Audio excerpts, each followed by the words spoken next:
This bond transcends our transient existence, a unity blessed by celestial persistence. Can't be my haven, my sanctuary, my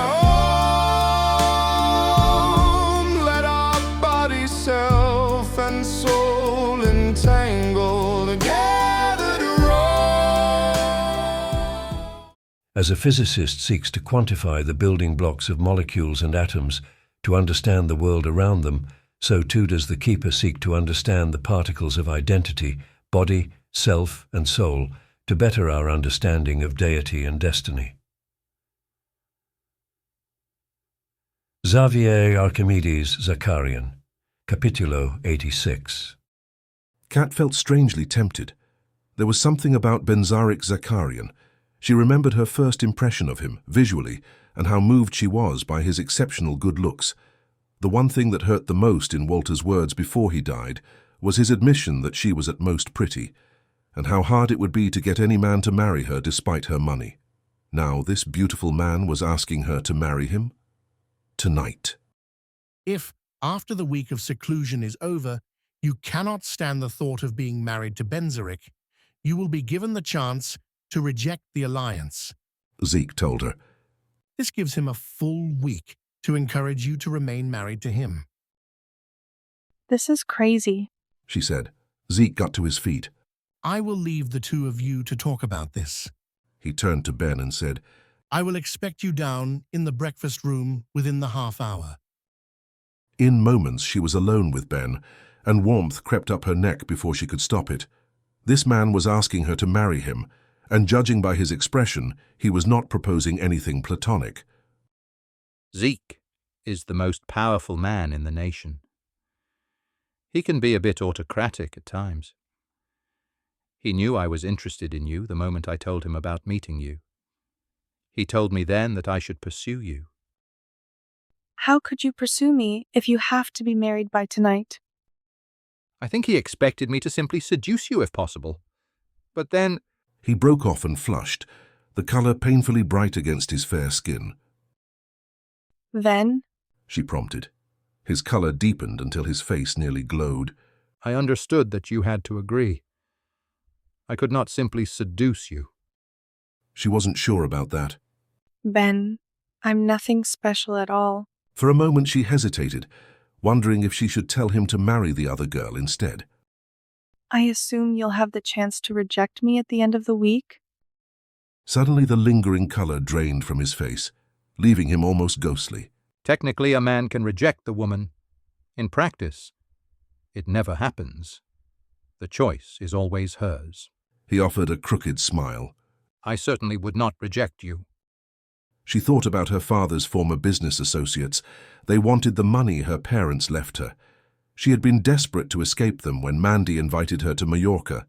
If she returned to Kentucky, they would pounce. Married, willingly or not, she would be trapped within weeks. Maybe marrying this man would keep her safely out of their reach. The thought rose before she could stop it. What do you do, Ben? He smiled at her, his colour returning to normal as he explained, I am one of the pilots for the Zakarian National Airline. If I marry, I will have a year-long sabbatical to take a course of study in the temple.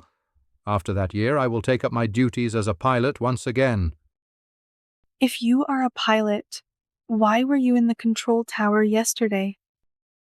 He brushed back the hair on one side of his head, showing off 5 or 6 stitches over his left temple. I was thrown from my horse and got a pretty severe concussion. The doctor grounded me until the stitches come out, to be safe. You have a horse? Suddenly he was more interesting to her. She had always wanted to learn how to ride a horse and maybe even get one someday. He grinned broadly. Oh yes, Kat, I have a horse. One of the gifts I would give you for marrying me would be an Estolian. My parents breed them. And Estolian? She frowned. She had heard of those. Wasn't Scimitar de España an Estolian? She remembered the horse that won the gold medal for Spain in dressage at the 2020 Tokyo Olympics. The breed had sparked endless conversations for its rarity and its fierce loyalty to a single owner. Even though she could now afford one, it had always seemed a reckless extravagance. The documentary she watched listed an average Estolian at nearly $100,000. They come from Estolia. And Estolian? She repeated slowly, saying the name as two words. Oh. Marry me, Cat, he urged. She closed her eyes, blanking out the handsome features of the man asking her to marry him. She wanted to say yes, wanted to grab hold of the opportunity the instant she could. What choice did she have? What happens if we marry, and I choose to reject you in a week? Somehow that seemed the most important question to ask. Do you then marry the other girl after all? When he did not respond right away, she opened her eyes. His expression had shifted. The skin of his forehead tightened, his jaw clenched, his eyes shadowed and unreadable. A shiver of unease traced its way down her spine. Estolia can be considered a theocracy. While the king is the nominal leader, the statesman who sits comfortably at the head of Estolia and accepts what little scrutiny comes our way, in truth, most decisions are made by a team of 4 powerful men, with the keeper making the most critical decisions. At the end of our week of seclusion, he will ask us if we have consummated our union, and he will ask if you, Cat, have taken my soul into your keeping. In Estolia, every person has 3 elements that make the whole human: the physical body that will, in time, fail, the self which contains everything that you are, your personality and memories, your intellect and character.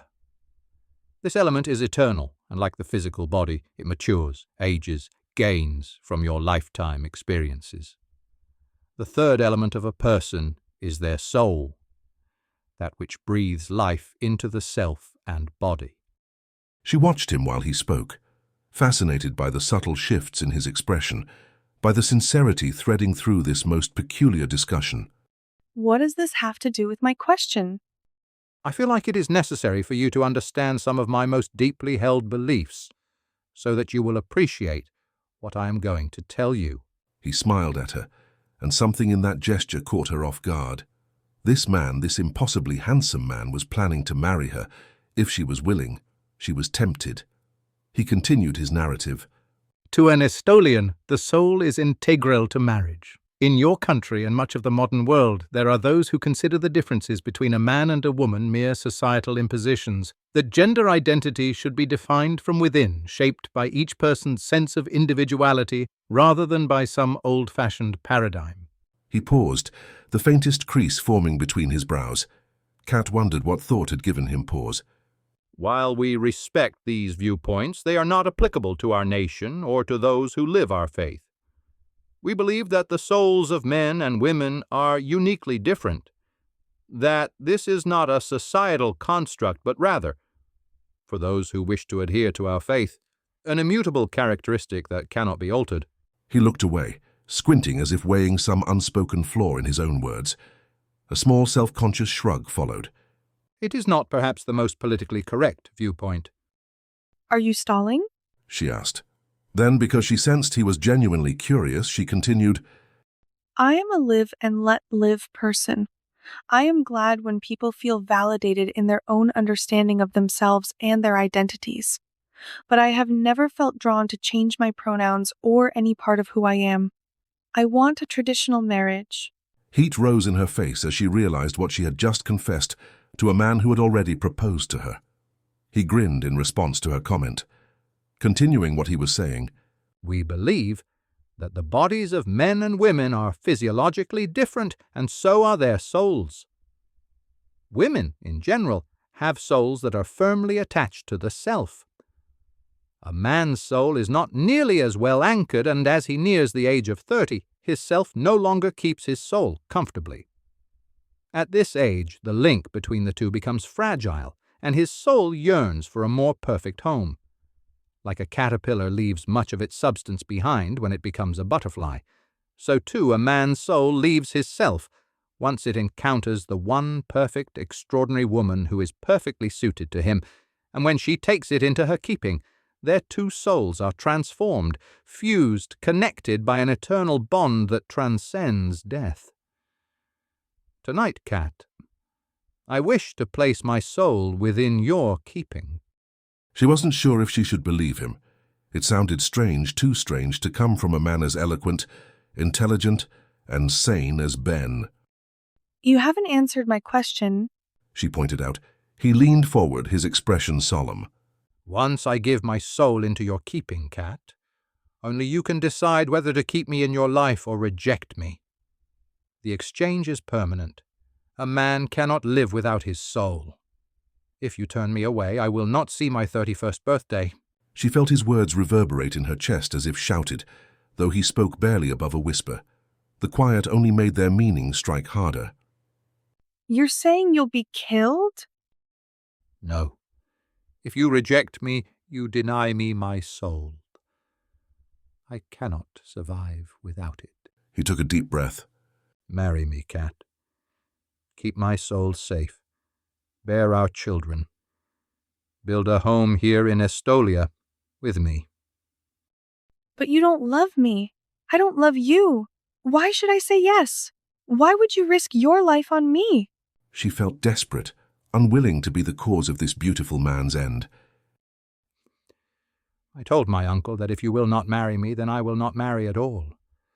I will live my life in celibacy, and he has accepted that decision. I believe, Cat, that deity brought you to Estolia, that we are meant to be. But I would rather have 1 week of heaven on earth, here, with you, than a lifetime alone and lonely, without any comfort, and without you. She stood abruptly, her pulse quickening. The room felt smaller, charged. She looked at him, not with disbelief, but with a need she could not name. How does a woman take a man's soul into her keeping? He rose as well, stepping closer until she could feel the steadiness of his breath. His gaze caught hers. Cat, He said softly, his voice pleading. It is about purity. When a woman yields herself to a man for the first time, if he is 30 years old, his soul is drawn to that purity. She will take his soul into her keeping, but she cannot return it. I believe my soul has already recognized its home within you. And because of that, my choice is simple. I will give my soul into your keeping, or I will live my life alone. The only day you can do this is your 30th birthday? He shook his head slightly. As long as a man is 30, he can find the woman who will keep his soul. What's the rush, then? She asked, the question sharper than she intended. He closed the distance between them. He touched the side of her face, fingertips brushing against her ear, thumb softly stroking the skin of her cheek. Liquid fire coursed through her system, starting where he touched her and settling deep in her hips. The greatest blessings come to any Estolian couple who are able to consummate their relationship upon his birthday. His words were nibbling away at her resistance, sinking in slowly. She was distracted by the feel of his hand on her face, by the surge of heat flowing through her body and settling within her system. His left hand curled around her hip and pressed against her lower spine, drawing her closer. She was certain he was going to kiss her. His lips stopped short, hovering a few millimeters over hers. May I kiss you, Cat? He whispered. Please? She whispered back. Gently his lips found hers. When he pulled away slightly, she could feel the hardness of his thighs against hers and his heart racing. Another reason to rush. His voice was a little shaky. Is that once a man meets the woman who can keep his soul, he will be anxious to hasten that moment. I'm not sure. She began. They were interrupted by a tap on the door. Ben smiled at her and then stepped away. Come in, he said, his voice deeper than she remembered. Cat, be my haven, my sand.